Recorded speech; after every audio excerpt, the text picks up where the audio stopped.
오늘 하나님께서 우리에게 주시는 말씀 신약성경 디도서 2장 1절부터 10절 말씀입니다. 신약성경 348쪽입니다. 신약성경 348쪽 디도서 2장 1절부터 10절입니다. 예배드리는 모든 성도 여러분들 주님의 이름으로 환영하며 축복합니다. 이제 추석 명절이 이제 내일부터 시작이긴 한데요. 이미 고향에 오신 분들도 계시고 또 집에 가족들이 오신 분들도 계실 텐데요. 참 분주한 저녁입니다. 오늘 저녁이 명절을 준비해야 되는 분주한 저녁이지만 은혜를 사모해 나온 여러분들에게 하나님의 특별한 은혜가 있기를 주님의 이름으로 다시 한번 축원합니다. 추석 전날 수요 예배 드리면서 찬양팀 찬양하고 하는 교회 별로 많지 않을 것 같은데 감사합니다. 항상 찬양과 기도가 멈추지 않는 우리 교회 되기를 주님의 이름으로 소망합니다. 우리가 한 교회 안에서 우리가 한 형제요 한 자매라는 말씀을 드렸습니다. 한 자매요 한 형제라는 것은 가족이죠. 남이 아니라고 말씀을 드렸습니다. 세상에서는 다 남이고 또 남남이지 않습니까? 그러나 교회 안에서는 한 형제요 한 자매이며 주님 안에서 가족이 되었다라는 것을 우리가 고백할 수 있어야 됩니다. 가족이라고 생각하면 이해할 수 있습니다. 요즘 세상은 가족이라고 해서 이해하지 않더라고요. 어제 오늘인가 뉴스를 보니까 야구 방망이로 엄마를 때렸다는 얘기도 나오고요. 부동액을 먹여서 딸이 엄마를 죽였다든가 그런 뉴스도 있었고요. 심심치 않게 이 가족 간의 어떤 그런 살인 사건들 또 어떤 폐륜 이런 것들이 뉴스에 등장하고 있는 모습을 보게 됩니다. 가장 소중해야 될 가족들 사이에서도 이런 모습들이 비일비재하게 일어나고 있더라는 거죠. 왜 그럴까요? 아무리 가족이지만 생각이 다르고 또 자기 감정을 조절하지 못하고 이런 일들이 있기 때문인 것 같습니다. 우리가 교회라는 곳은 집에서의 가족보다 더 사실 어려운 곳이죠. 여기 고양이 같은 분 별로 없고요. 또 집도 다 따로 살고 있고 직장도 다르고 교회 다닌 연수도 다르고 생각도 다르고 여러 가지로 많이 다 다를 겁니다. 그럼에도 불구하고 우리는 딱 하나 예수의 피로 하나가 됐다라는 사실은 잊지 마시기 바랍니다. 주님의 피로 우리가 하나가 됐다라는 거죠. 예전에 옛사람은 내 생각대로 살아도 됩니다. 내 마음대로 살아도 돼요. 내 세상이니까요. 그러나 이제는 하나님의 세상 안에 우리가 들어왔지 않습니까? 하나님이 창조하신 그 창조의 세상 안에 들어왔기 때문에 하나님의 섭리대로 하나님의 뜻대로 우리가 살아가야 된다라는 거죠. 그 섭리가 무엇이겠습니까? 서로 사랑하는 거지 않습니까? 그래서 교회는 서로 사랑하는 모습이 항상 넘쳐나야 됩니다. 예배 시간에만 사랑하는 척하고 예배 끝나면 사랑 안 하고 이래서는 안 된다라는 거죠. 10월 셋째 주일날 그 바자회 하신다고 그랬는데요. 좀 재밌게 하세요. 그냥 어떻게 대충 하다 끝나지 마시고 이게 또 한 것 같이는 해야 될 것 같아요. 그래서 뭘 더 팔라고 해야 될까 제가 요즘 고민이 많은데요. 한번 재미있게 했으면 좋겠습니다. 어떤 행사를 치러감에 있어서 제일 중요한 건 뜻을 맞춰가는 겁니다. 어떤 목적이 있고 목표가 분명히 있지만 서로의 뜻과 생각이 다르기 때문에 이걸 맞춰가는 게 쉽진 않아요. 내 생각이 더 옳은 것 같기도 하고 저 사람 생각이 조금 뭔가 틀린 것 같기도 하고 이럴 수 있죠. 그러나 서로의 그런 부족한 부분들을 채워가면서 또 하나의 어떤 일들을 만들어가면 그것이 토양이 되어서 그 다음에는 더 큰 일을 할 수 있고 더 아름다운 일들을 할 수 있다라는 것을 여러분들이 마음속에 새겨주시기를 다시 한번 주님의 이름으로 부탁을 드립니다. 우리가 서로 사랑하려면 어떻게 되느냐? 간단합니다. 내 욕심을 내려놓으면 됩니다. 내 욕심을 내려놓으면 내 주장을 내려놓으면 사랑할 수 있습니다. 근데 어느 순간 어떻습니까? 나도 좀 내 생각 얘기하고 싶고 나도 내 뜻을 좀 주장하고 싶고 이렇게 된다라는 거죠. 그러다 보면 문제가 생기는 일들이 많이 일어나게 됩니다. 오늘 디도서 2장에서 바울은 디도에게 늙은 남자, 본문에 나오는 그대로 늙은 남자, 늙은 여자, 그리고 젊은 여자, 젊은 남자, 그리고 디도에게, 그리고 마지막으로 종에게 어떻게 가르쳐야 되는지, 무엇을 가르쳐야 되는지에 대해서 써 내려가고 있습니다. 교회도 다 다르죠.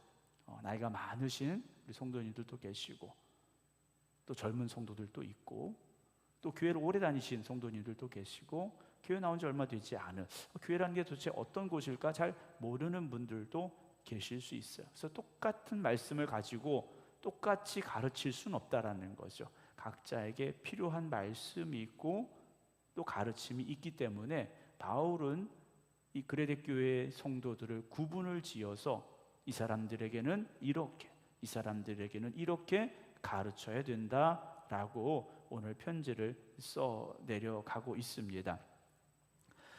바울은 자기 자신부터 어떤 사람이었는가를 1장에서 먼저 고백을 했었죠. 1장 1절을 다시 보면 하나님의 종이요 예수 그리스도의 사도인 나 바울이 사도된 것은 하나님이 택하신 자들의, 자기 자신이 아니에요.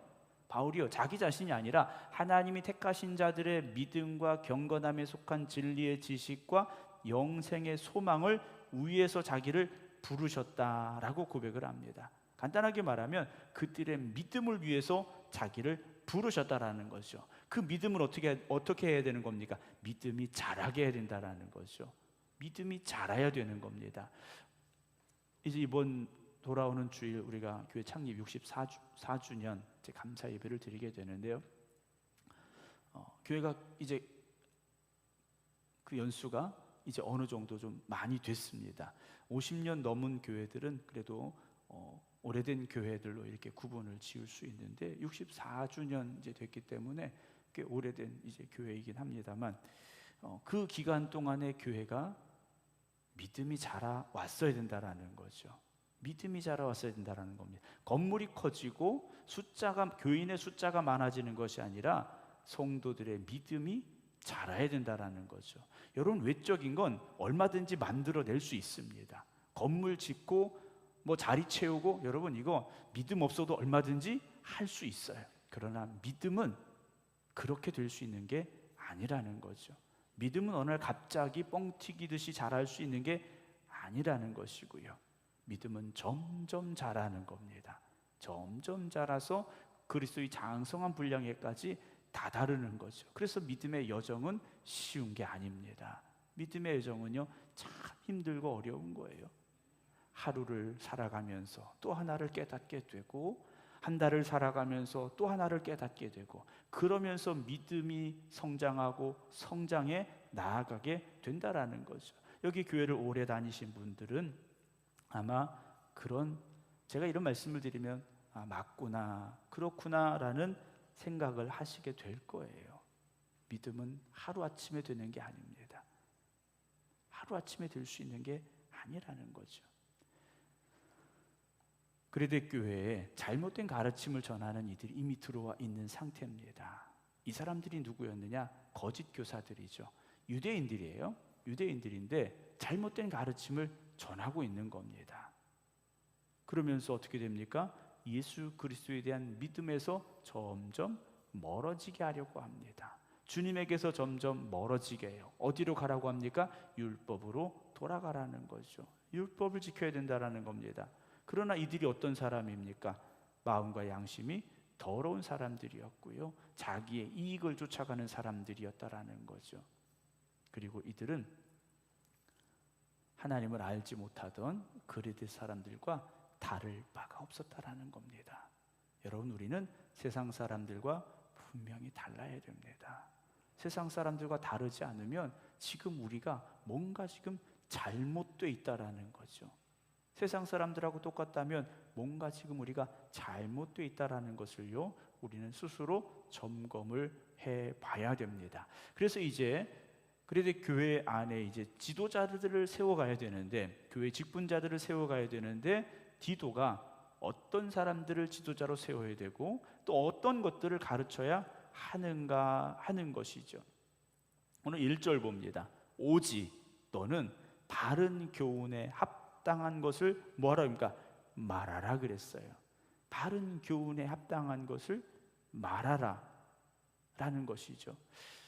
바른 교훈을 말하라고 합니다. 바르다라는 것은 무엇이냐? 뭔가 잘못된 거지 않습니까? 잘못된 것을 다시 바로 잡았다라는 거예요. 바로 잡았다라는 겁니다.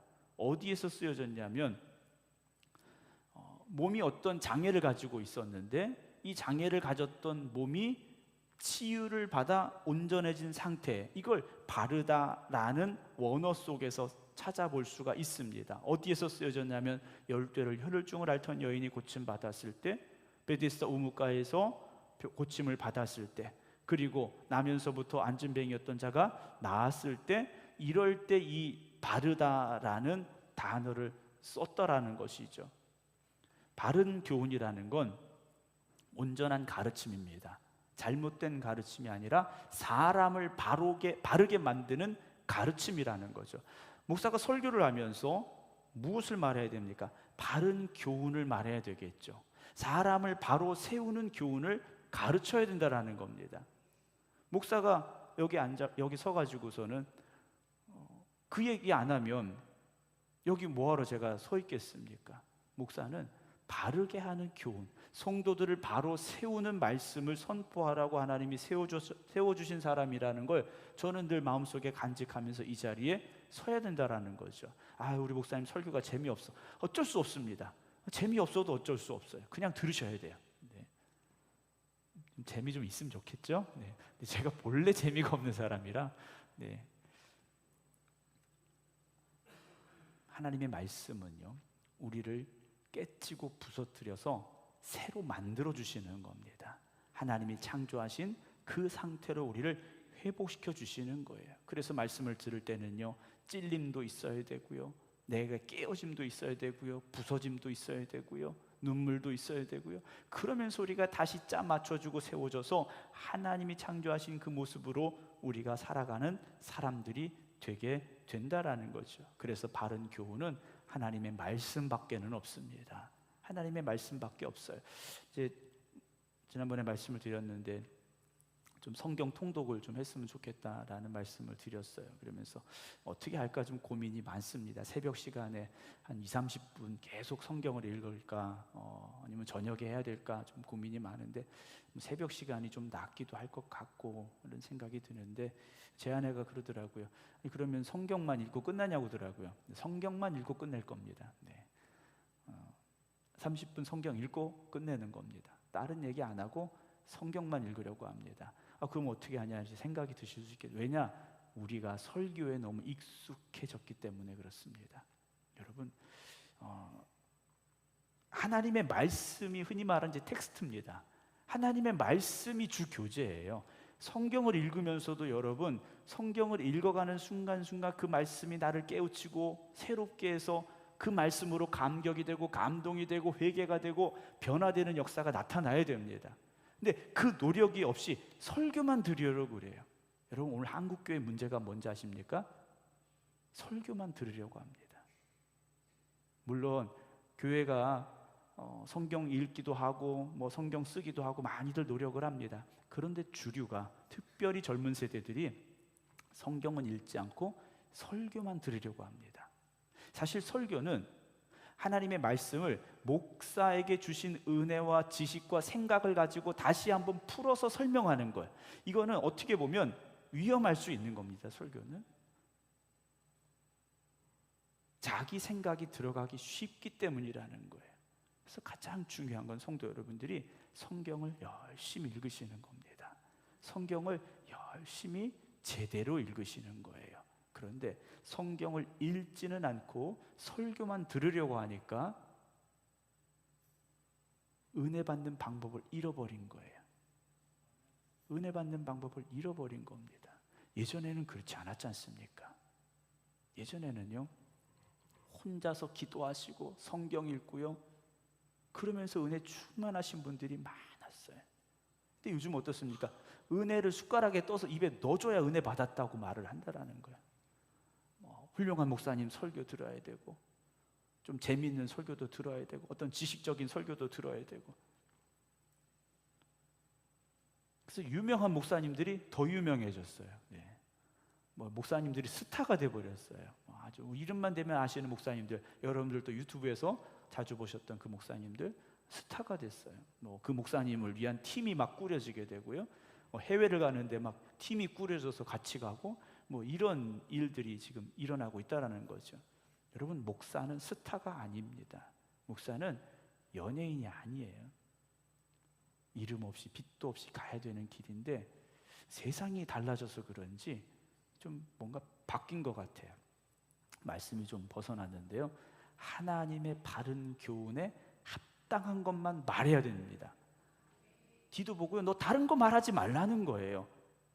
오늘 제가 여기서 이 성경 구절을 1절부터 10절까지만 제가 여기서요 천천히 여러분들과 한 글자 한 글자 사실 10번만 읽으면 이 말이 무슨 말인지 여러분들 다 아세요.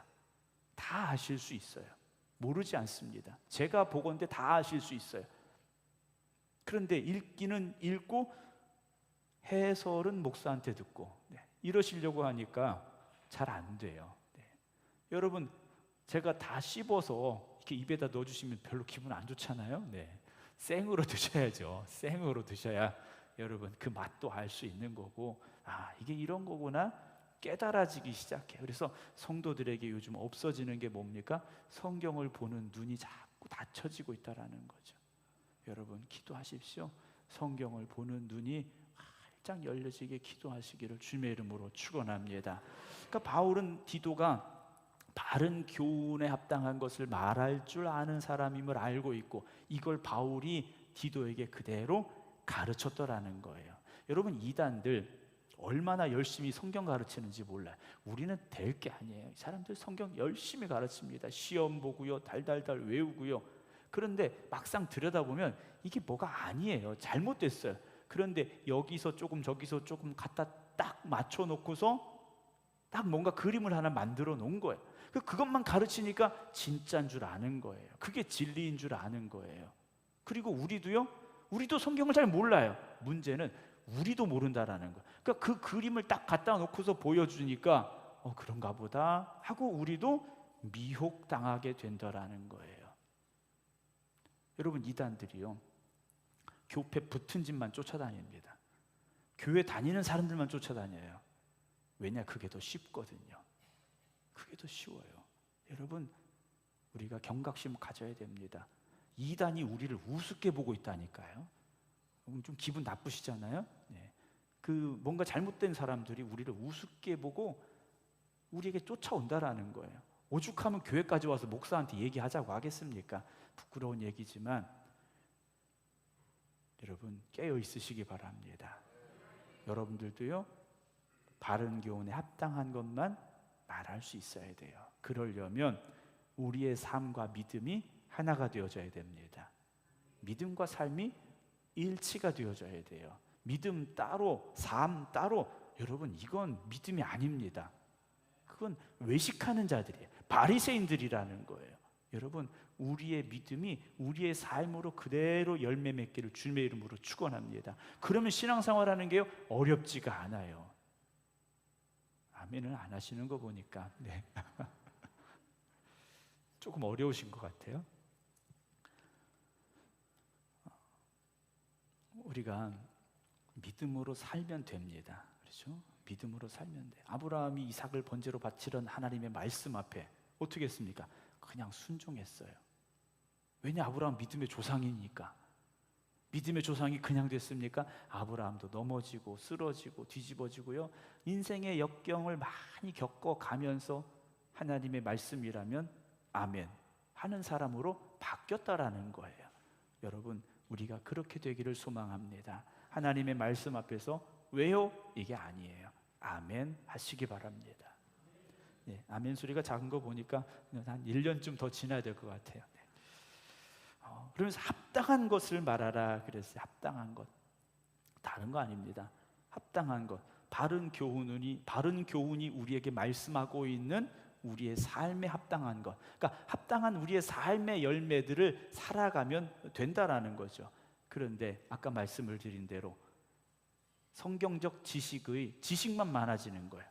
성경에 대한 깨달음이 아니라 지식만 많아지고 있는 이 시대가 되고 말았다라는 거죠. 그래서 설교 들으면요, 목사님들 설교 들으면요, 설교에 대한 분석을 하고요, 점수를 매기고요, 다 하셔요. 다 하십니다. 뭐 그 잘못된 건 아니에요. 그럴 수 있겠죠. 그런데 내 자신은 어떠한가라는 거죠.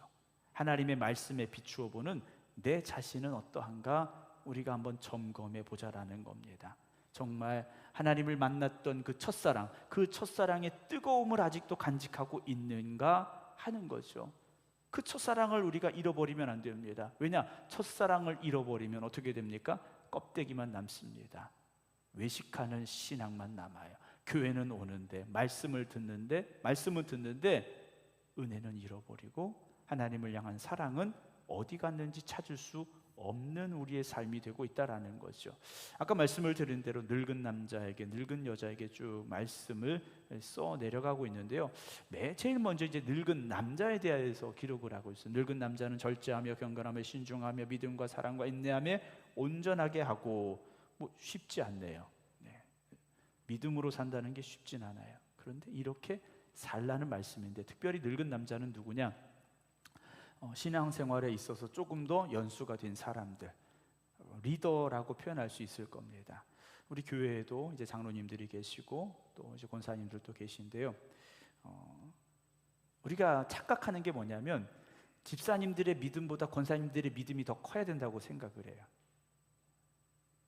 권사님들의 믿음보다 장로님들의 믿음이 더 커야 된다고 생각합니다. 좋은 생각이에요. 뭐 그렇다고 해서 문제가 있는 건 아니에요. 문제가 있는 거 아닙니다. 그러지 말라는 거 아니에요. 아, 믿음이 없어도 되는구나, 이렇게 생각하시면 안 됩니다. 잘 들으셔야 돼요. 믿음이 더 많아서 권사님이 되고 장로님이 되는 게 아니에요. 성도들을 이끌어갈 수 있는 능력이라는 거죠. 제가 말씀드렸잖아요. 감리교회 권사님들은 입교인 15명당 1명을 세우게 돼 있어요. 장로님들은 30명당 1명을 세우게 돼 있어요. 왜 그렇습니까? 그 15명을 이끌고 갈 수 있어야 된다는 거죠. 30명을 이끌고 갈 수 있어야 된다는 거예요. 힘드신가요? 하실 수 있고 하셔야 돼요. 목사는요 더 힘들어요. 네. 머리 자꾸 하얘지잖아요. 네. 직분은 사명인 겁니다. 나에게 맡겨주신 어떤 일해야 될 일거리인 거예요. 그것을 가지고 세상의 어떤 뭐 지위로 생각해서도 안 되고, 아, 나 권사야, 뭐 나 장로야, 뭐 이런 내세우라고 주신 것도 아니라는 거죠. 우리가 직분이 더 권사님들이 되고 장로님들이 될 때는요, 그만큼 성도들을 품어 안을 수 있어야 되고 이끌어 갈 수 있어야 됩니다. 그래서 속상한 일도 있는 거예요. 권사님들, 장로님들 속상한 일 있잖아요. 근데 왜 그걸 우리가 다 품어 안아야 됩니까? 그 사명을 우리에게 주셨기 때문에. 여러분, 그냥 권사 되고 그냥 장로 되는 거 아니에요. 그걸 다 품어 안을 수 있어야 됩니다. 듣기 싫은 소리 들어도 품어 안을 수 있어야 되고요. 속상하게 하는 일이 있어도요, 품어 안을 수 있어야 돼요. 그리고 하나님 앞에 엎드려 기도하면 되지 않습니까? 하나님, 그 사람 이름 불러가면서 기도하세요. 하나님, 누구를 바로 세워주시고 누구를 다시 온전하게 해주시고요. 여러분, 그렇게 기도하라고 권사의 직분도 주셨고 장로의 직분도 주셨음을 믿으시기 바랍니다. 그대로 우리가 살아가야 돼요. 제가 지난번에 저희 처가 쪽 집안분 결혼식 때 만났는데, 서울 온누리교회 장로님이라고 했는데 시무장로가 300명이라고 얘기를 하시는데, 그렇게 큰 교회에서 장로님이 되면 어떤 일들을 하실까 잘 모르겠어요. 그렇게 큰 교회는 제가 없어 봐가지고, 서울에서 제가 교육전사 할 때는 3,000명 모이는 교회였는데 그 정도까지는 잘 하시는 것 같아요. 근데 그렇게 막 몇만 명 되는 교회는 어떻게 하시는지 잘 모르겠어요. 제가 안 가봐서, 그런 교회는 안 가봐서 잘 모르겠는데, 어쨌든 우리 교회 안에서 직분을 받은 여러분들이 그 직분을 왜 나에게 주셨을까를 잊지 마시고 늘 하나님이 주신 그 사명대로 살아가시길 주님의 이름으로 축원합니다. 절제, 경건, 신중, 믿음, 사랑, 인내, 온전, 뭐 다 아시는 내용이잖아요. 3절 보면 늙은 여자는 이와 같이 행실이 거룩하며 모함하지 말며 많은 술의 종이 되지 아니하며 선한 것을 가르치는 자들이 되라 그러셨어요. 늙은 여자, 나이가 좀 있는 여자분들이겠죠. 이런 분들이요 어떻게 되느냐, 행실이 거룩해야 된다 그랬습니다. 그리고 남을 모함하지 말아라 그랬어요. 행실이 거룩해야 된다고 되어 있는데 뭐 좀 더 쉬운 말로 표현하면 존경받을 수 있어야 됩니다. 존경받을 수 있어야 돼요. 여러분, 우리가 신앙생활하면서 교회 안에서 나이만 들어서 어른이 아니라 영적으로도 존경받을 수 있는 어른들이 되시기 바랍니다.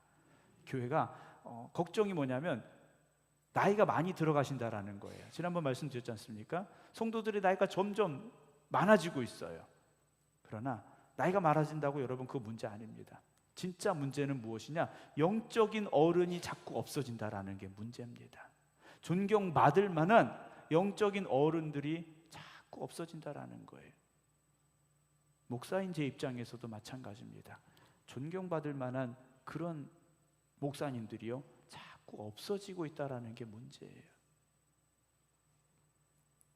우리 한국교회가 다시금 영적으로 존경받을 수 있는 목회자들이, 영적으로 존경받을 수 있는 우리 성도님들이 많아지기를 여러분 기도하시기를 부탁을 드립니다. 그래서 남을 모함하지도 말라 그랬어요. 그래서 성도들은요 그냥 본 것도 말할 필요가 없어요. 내가 안 본 건 아예 말하지도 말고 내가 본 것도 말할 필요가 없어요. 그래서 말은요 전하는 게 아닙니다. 말은 옮기는 게 아니에요. 이거 비밀인데 하는 순간 그건 비밀이 아니라고 하지 않습니까? 교회는요 말을 옮길 필요가 없습니다. 그냥 내가 어떤 이야기를 들었을 때 그 사람을 위해서 기도해주면 거기서 끝나면 되는 거예요. 뭐 아무개가 이렇더라 어쩌더라, 뭐 아직까지 우리 교회는 그런 일이 없는 걸로 아는데 그런 말 할 필요가 없고요, 말을 전할 필요가 없어요. 왜냐? 말이요 한 사람 넘어가면 거기 뭐가 더해집니다. 또 한 사람 넘어가면 거기 또 뭐가 더해져요. 그런 말 있지 않습니까? 누가 기침했더라 그랬는데 저기 가면 폐암 걸렸더라, 뭐 이런 얘기 나온다고 하잖아요. 산 사람도 죽일 수 있는 겁니다. 말은 조심해야 된다라는 거죠. 말은 참 조심해야 돼요. 그리고 많은 술의 종이 되지 아니하며, 그레데라는 지역 자체가 그런 곳이었기 때문에 주의하라 그랬고요, 선한 것을 가르치는 자들이 되라 그랬어요. 다른 거 없습니다. 선한 것을 가르치고 교훈할 수 있어야 돼. 그러니까 연세 드신 우리 성도님들은 특별히 가르칠 수 있어야 됩니다. 요즘은 뭐 젊은 애들에게 뭐 청소년들에게 뭐 이렇게 하지 말아라 이런 이야기 하기 참 어려워요. 교복 입고 담배 피고 있어도요 그 뭐라고 말 못해요. 괜히 말 잘못했다가 애들이 삐딱하게 나가면요 말하지 아니한 것보다 못하게 되기 때문에 말을 하기가 참 그래요. 왜 우리가 이런 시대가 됐습니까? 여러분, 교회 안에서라도요 바뀌어져야 됩니다. 교회 안에서 바뀌어져야 돼요. 영적으로 존경받는 분들이, 그 어른들이요 한마디 하면 교회가 평안해지고 문제가 해결되고요 이런 일들이 있어야 되는데 오늘 우리 한국교회가 뭔가 지금 잘못된 길로 가고 있다라는 생각을 갖게 됩니다. 4절 보면 이 늙은 여자들로 하여금 젊은 여자들을 교훈하게 하라 그랬어요. 그러니까 가르쳐야 됩니다. 교회는요 가르침이 있어야 돼요. 우리 젊으신 성도님들, 우리 연세 드신 분들이 뭐라고 할 때 잔소리한다고 생각하지 마시고 배워야 될 것으로 생각하시기 바랍니다. 네, 뭐 잔소리는 잔소리고, 네, 좋은 마음을 가지고 말씀하시는 거라 우리가 생각하시고 들어야 돼요. 그 젊은 여자는 어떻게 합니까? 남편과 여자를 사랑하며 신중하며 순전하며 집안일을 하며 선하며 자기 남편에게 복종하게 하라. 이는 하나님의 말씀이 어떻게 합니까? 비방을 받지 않게 하려 함이라 그랬어요. 여러분, 우리가 잘못 살면 하나님이 욕먹습니다. 우리가 잘못 살면요 하나님이 욕먹어요. 오늘 한국교회가 왜 하나님을 욕먹게 만들고 있습니까? 그렇지 말아야 되지 않습니까? 우리가 믿음 안에서 잘 살아야 됩니다. 6절 보면 너는 이와 같이 젊은 남자들을 신중하도록 권면하되 범사에 네 자신이 선한 일에 본을 보여라 그랬어요. 뒤도 보고요. 네가 먼저 본을 보여라 그랬어요. 네가 먼저 본을 보여라.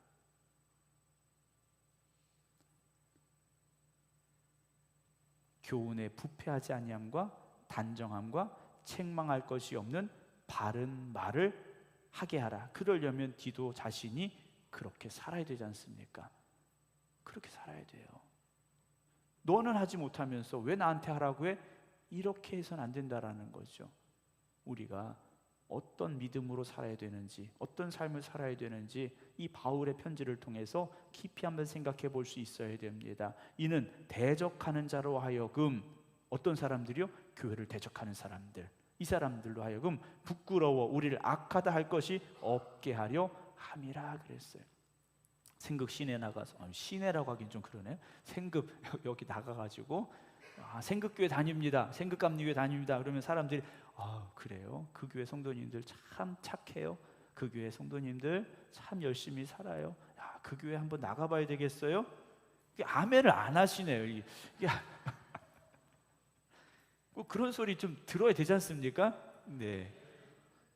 생극의 교회가 많이 있습니다만 그래도 생극교회 가야 되겠다, 교회 나가려면 생극교회 가야 되겠어, 왜? 그 교회 교인들은 달라 라는 소리를 우리가 좀 들어야 되지 않겠습니까? 그래야 우리가 하나님의 영광을 높여드리는 거죠. 9절 10절 마지막 봅니다. 종들은 자기 상전들에게 범사에 순종하여 기쁘게 하고 거슬러 말하지 말며 훔치지 말고 오히려 모든 참된 신실성을 나타나게 하라. 이는 범사에 우리 구주 하나님의 교훈을 어떻게 하기 위해서입니까? 빛나게 하려. 여러분, 하나님의 말씀을 여러분들의 삶을 통해서 빛나게 할 수 있다고 말씀하고 계셔요. 여러분, 얼마나 멋진 일입니까? 여러분들의 삶을 통해서요, 하나님의 말씀이 반짝반짝 빛이 나게 할 수 있대요. 여러분, 그 길로 가시기 바랍니다. 그래서 우리 생극교회가 이 지역을 밝히는 빛이 나는 교회 되어지고, 여러분들이 세상에 나아가서 그 빛을 발할 수 있기를 주님의 이름으로 축원합니다. 기도하겠습니다.